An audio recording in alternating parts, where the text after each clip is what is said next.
Лажните потврди за бугарско потекло на македонци и жители на други земји надвор од ЕУ ја тресат бугарската политичка сцена. По опсењето на шефот и на генералниот секретар на Државната служба за бугарите во странство, како и на 20 на други лица во Софија, Ќустендул и Плевен, властите соопштија дека почнале истрага против државни службеници кои наплаќале и по 5000 евра на државјани на Македонија, Украина и на Молдавија за лажна потврда, со која потоа се добивале бугарски документи. Постои сомнеж дека на тој начин неделно се издавале од 30 до 40 пасоши на лица кои немале никакво бугарско потекло, а често станувало збори за криминалци.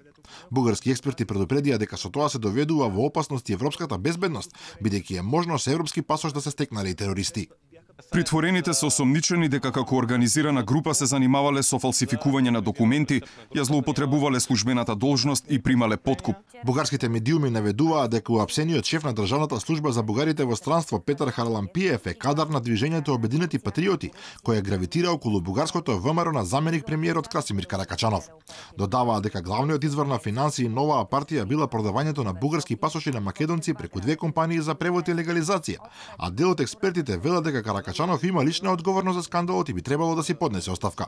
Од друга страна, Обединети патриоти велат дека Харалампиев не е член на ниту една од партиите во нивната коалиција, туку само е лидер на граѓанското движење БГ Патриоти. Во Бугарија речиси 20 години не постојат јасни правила за регулирање на редоследот по кој се издаваат сертификатите за потекло клучни при натурализацијата на странски државјани. Годишно се издаваат околу 10.000 бугарски документи на странци од кои многумина немаат никакви докази дека имаат бугарски предци, но бизнесот цвета бидејќи под маса се заработуваат десетици милиони евра.